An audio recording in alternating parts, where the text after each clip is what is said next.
नमस्कार दोस्तों, स्वागत है आपका अपने यूट्यूब चैनल रीना शर्मा पर।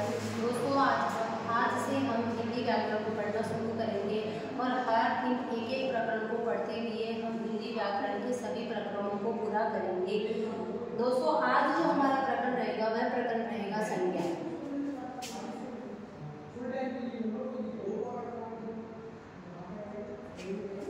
संज्ञा को जानने से पहले संज्ञा होती क्या है इसको जानना बहुत जरूरी होता है।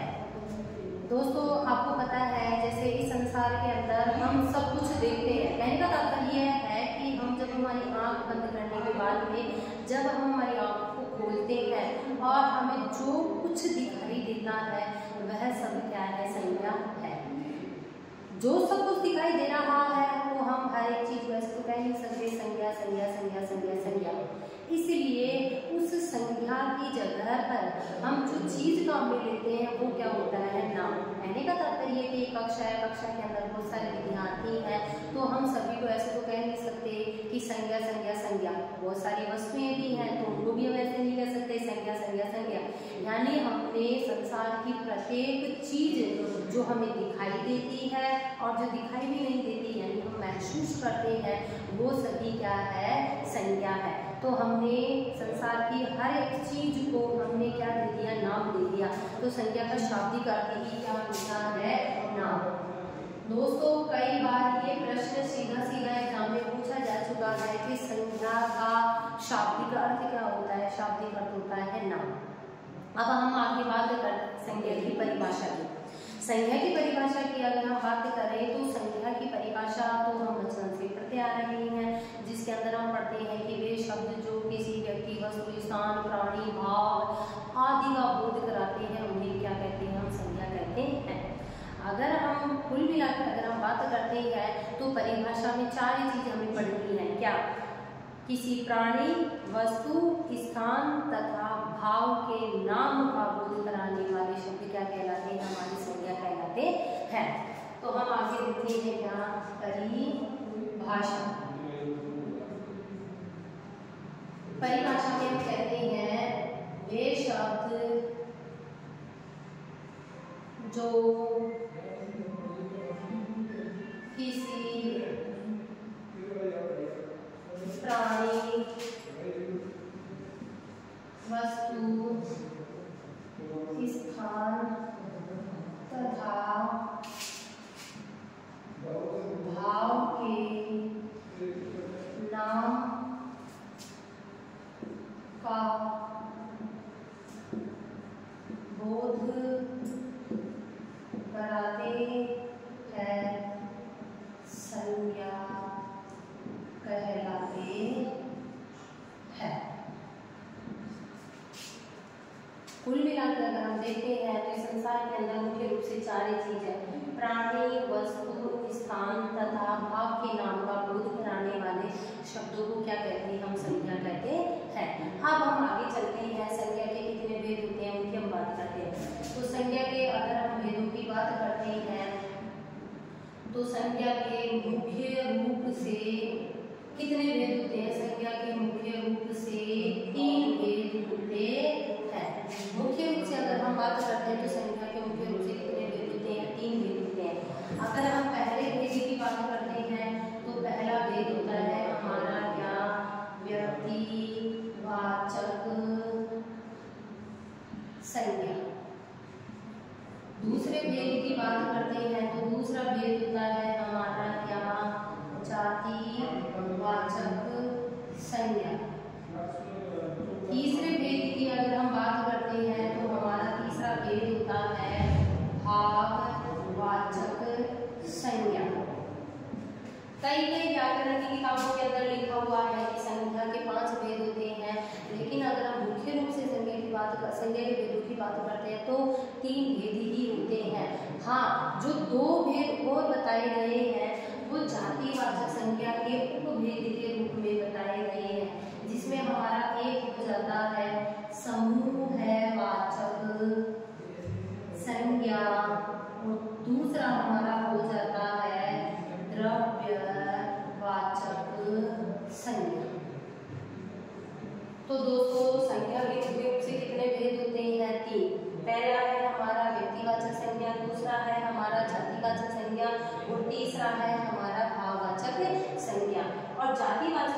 के दो उपभेद होते हैं।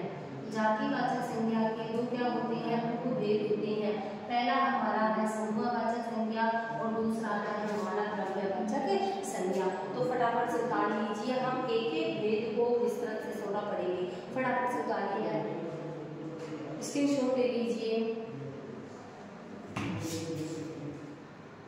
चलो मित्रों आगे चलते हैं, एक एक को पढ़ेंगे, एक एक भेद को पढ़ेंगे।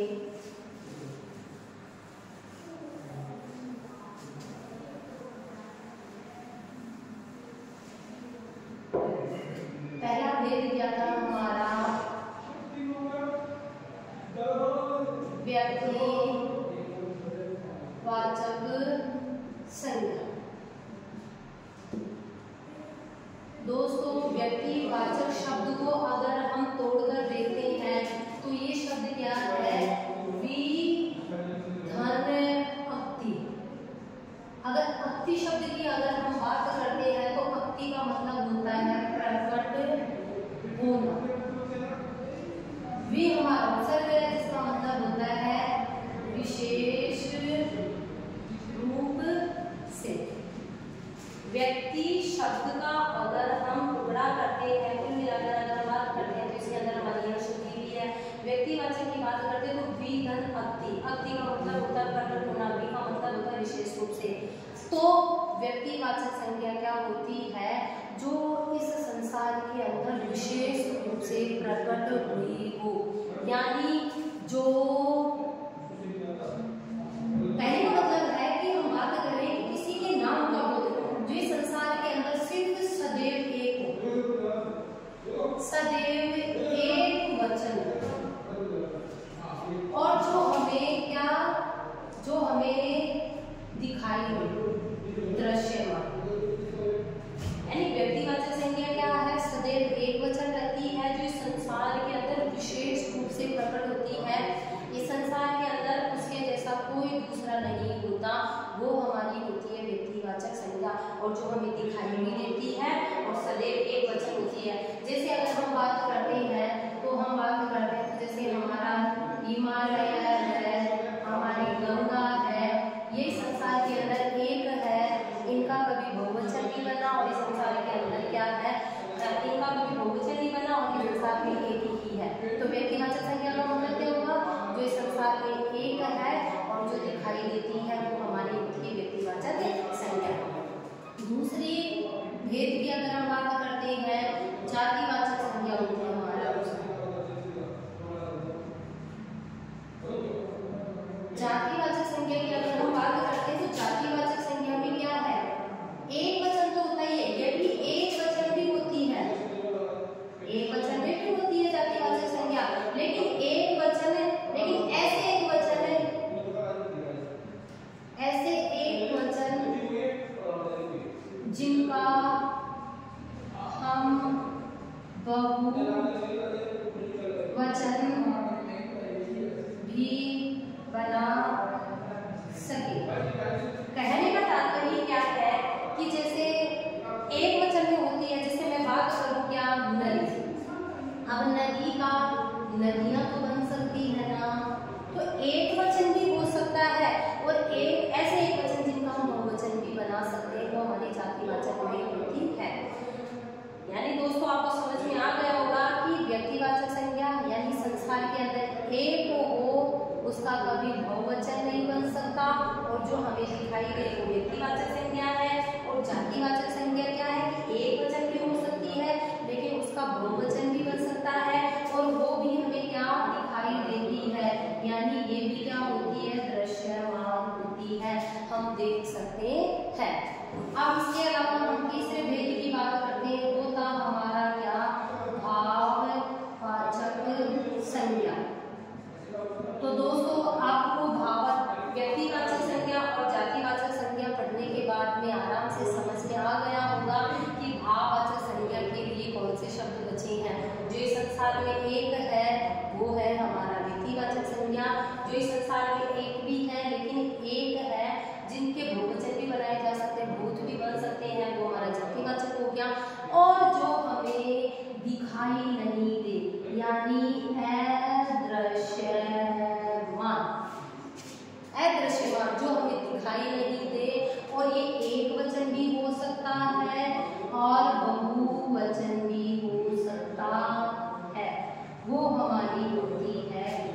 भाववाचक संज्ञा, यानी ना तो हमें दिखाई दे, सिर्फ हम महसूस करें।